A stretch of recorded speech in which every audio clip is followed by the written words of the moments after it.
Hello, I'm Cuddly Bunny and welcome to World of Tanks Tank Review. Today we're looking at the T-43, the Tier 7 Russian medium tank. One of two options actually. There's also the KV-13, although due to the fact that that doesn't really lead anywhere, you're not going to see too many of them. So, back to the T-43. Let's have a look at the armour. Well, hull-wise, it's 75mm all the way around, which is pretty good for a medium. Your upper plate, with sufficient angling, you should expect to be able to bounce around 130mm. So M1A2s, Type 58 guns, well, everything sub 130mm is going to seriously struggle with you, including Tier 5s, which you do see on occasion. The side as well, due to it being 75mm, as I said, is extremely effective. Sadly, you can't side scope too well due to the positioning of the turret. But overall, armor's pretty decent on the hull. You have got this big ass weak spot here, which is a bit sad because the lower plate is actually not that bad. You'll probably get more armor out of it than the upper plate, so it's a bit of a weird weak spot, which isn't actually a weak spot. So if you're lucky, people actually shoot it there and miss this part. So the turret though. The turret is pretty damn good. It's what you're going to use mostly if you want to bounce a KV-1S or an IS shot, because the sides are pretty much instant ricochet from the 122mm guns. Even at a bad angle, you've got a chance at bouncing those. There's a big ass weak spot again to either side of the mantlet, but that's the same with most tanks really. You've got a cupola, but it's not that easy to hit really. And the mantlet is around 200mm all around, well, average probably. There are weak spots as well around the gun, being pretty thin. But overall, your turret is quite effective, and with -8 degrees of gun depression, you're going to be able to put that to some good use. So instead of wasting time just looking at statistics of the gun and the mobility, let's just get into a game, and I'll kind of just show you them in practice. Right, so here we are on a map that I don't remember the name of. What is it? Siegfried Line, that's the one. And we are top tier, so that's good. And it's a relatively high-ish chance to win, so I can afford to be quite aggressive in this one. So me and Matthew are going to go on the right side of the town and try and flank through into the middle, which is a pretty good way to do it in medium tanks, because quite often people seem to just completely forget about the right side of the town. And with this gun, it's very important to get around the sides. So let's take a look at the mobility. As you can see, it's not that slow at all. What are we doing? 40, 50. Once you get up to speed, it's okay. It's just the acceleration that is lacking, really. You'll see I'm about the same speed as Matthew and his Jack Panther here, actually. Overall, I think in a long run, I do kind of win. But yeah, it's okay. It's definitely good enough for a medium to get you into the places you need to go, so you can flank around people, and you can circle heavies. The very fast heavies you're going to struggle with.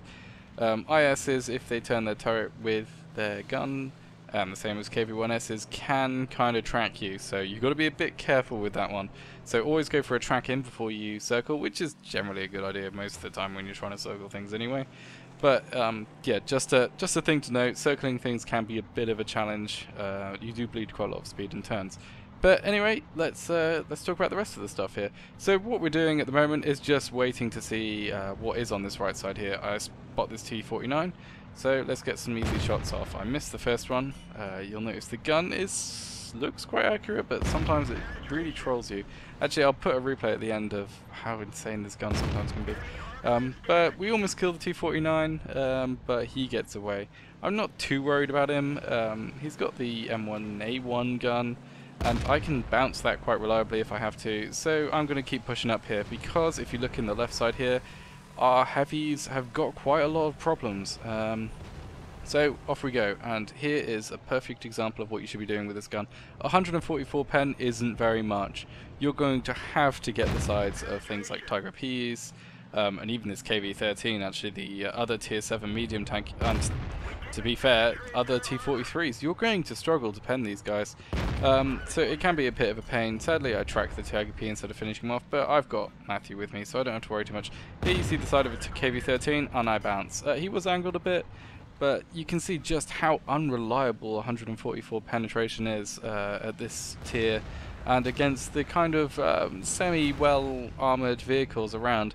KV-13 you're going to really struggle with, or KV-13 and KV-3, so you do want to load premium and just either shoot through the bottom plate, or you can aim for the weak spots, but the thing is with this gun is it never goes in the goddamn middle. So if you have to fight him without any premium shells, always aim for the driver's hatch, driver's port, and the machine gun port, and you'll be fine, kind of. But I would say, with my experience, when I didn't take very much premium shells with this at all, actually for quite a while, I wasn't using any, you will struggle. And now let's have a look at the armor in action. So you see, I'm angling quite severely here. Well, not that severely, and I actually angled badly there for a second. But he can't penetrate me. I don't know what pen he's got, 150 maybe less. Depends which gun he's got on that thing. But even tier 6, and remember we're only tier 7, there's so only one tier below, are going to struggle to pen you. This Comet, if I wasn't side on, would probably not be able to penetrate me. So you see me angling, but it was unnecessary because he just died. And right now, Matthew is in some serious trouble because his IS is eating his face.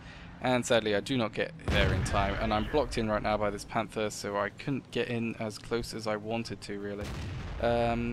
Bit of lag in the replay for some reason, no idea what's going on here, but let's hope it fixes.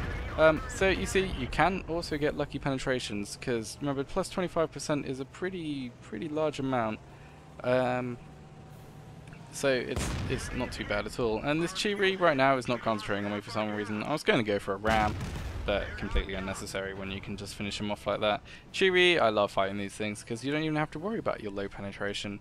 So let's get on to other statistics of this gun. The gun depression, as I've said, is -8, which is plenty.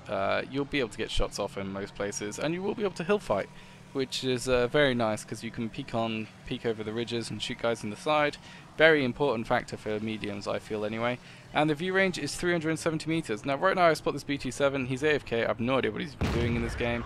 Bit of a failed platoon there, and I move forwards a bit in case one of the TDs is sitting around here waiting to shoot me. But no, I haven't got shot at, I'm still not getting shot at. I was expecting to be kind of camping in these woods like they seem to love to do. But no, I'm pretty certain I would have got shot at by this time, so I go off into the field to search for him. Anyway, as I was saying, the view range is 370 meters, which is wholly average for the mediums of this tier, but it's definitely usable. I've got optics on this, and I think I even have recon and situational awareness at like 80%. I haven't even got a first skill on this crew, but I'm pretty sure the radio operator has situational awareness, and the commander has recon at the moment, so I've got a pretty decent view range actually. And there we go, I spotted the Jag Panther. Just a quick note, Geomitter, you're a dick. Don't tell people where your own team is, that's just a complete arsehole move. Yeah, there's only 2 of them left, but there's no reason why they couldn't carry this. I mean, how many of us have been in this situation and actually have managed to pull a win out of this? But no, he doesn't want that, obviously, so screw you, and I hope very many bad games come your way. I'm sure they won't, but it'd be nice if they did. And now, there we go, that's 4 kills and 2,900 damage pretty much. And you see, I didn't have to work that hard for it, really. The gun has, well, you've got pretty decent DPM. It's not as good as I probably would have hoped for with such a low amount of penetration, but it's definitely good enough. Okay, so let's take a look at that game I mentioned with the aim time, and then we'll go over a few other things while I just generally talk about my feelings on this tank. So here I am again, I'm on Westfield, and as you can see there's an 87 right now. Right then I just poked around to try and spot all the campers over there, which I only managed to spot Tiger P sadly. But let's take a look here. My first shot, not aimed very well, goes straight into the cupola, very healthy, very nice. And now just watch this. I'm getting shot at HE by the Tiger 1, so I'm not really worried at all. And I just continue to miss this guy's gun, cupola even. I do bounce one shot, which you're going to struggle with, but this is with APCR and I bounce off his cupola, so that's quite annoying. So what's that, like 6 shots? Just went nowhere where I aimed them. And the gun will troll you like this. It continues to troll me throughout this entire game, actually, if I remember. Missing shots that really shouldn't have missed, and on occasion it also works wonders, like on that Tiger P a little bit later in the replay. I won't bother showing it because it's nothing you haven't already seen with this tank. So yeah, actually let's keep watching this while I go over my overall opinions on this tank. So it's wholly average, and if you can make average work, you're going to like it, to be honest. My first few games, actually probably my first 20 games in this, while it wasn't fully upgraded, you will get the top engine from the T-43, which is very nice indeed. You'll also get a few other things from the well, you get the gun obviously from the T-34-85. It's not that bad a grind at all, but it takes a while to kind of get used to it. The gun is fantastic on tier 6, but look at this. I'm shooting the bottom plate of an IS-3 here, or I'm trying to, but I can't penetrate even with APC. You're going to really struggle sometimes with this gun, and it will drive you insane on occasion, but as I said, sometimes it does just work. It works quite well most of the time. This is one of the mediums though that suffers quite a bit when it's bottom tier, as I'm sure you can guess, and on certain maps which aren't open, so you can't use your mobility to try and get around the sides of things, and you have to play very passive. It's a shame, but that's just how some of the maps are. So would I recommend this tank? Actually, probably I would. It's a decent enough tank. As I said, it's probably not for everyone. I personally prefer tanks that have like a very strong point that you can abuse. T-20 for example has very good view range, so you can, and a very good gun actually, but at the same time it has no armor, so even tier 6 and tier 5s are going to penetrate you. So this does have points over the T-20, but as I said, I generally prefer tanks with a much stronger set. So yeah, that's probably about it for this thing. You can kind of draw your own conclusions, whether you think average is going to be good enough for you. Well, the armor is probably above average. The gun is probably average for a tier 7 medium, but is one of the worst ones, I would have said. The Comet's got a very similar gun, but it has less alpha, but a much higher rate of fire. I'd probably prefer that because of the amount of bounces you're going to get even when shooting at the sides of things.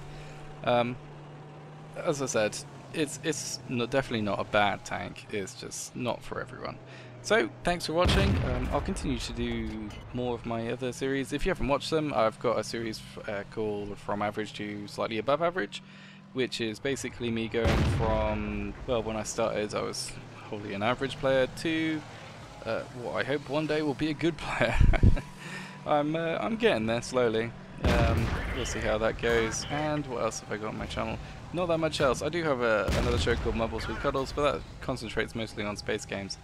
So, as I said, thanks for watching. Please subscribe if you want some more. I'll bring out videos generally every week. So, I will see you next time.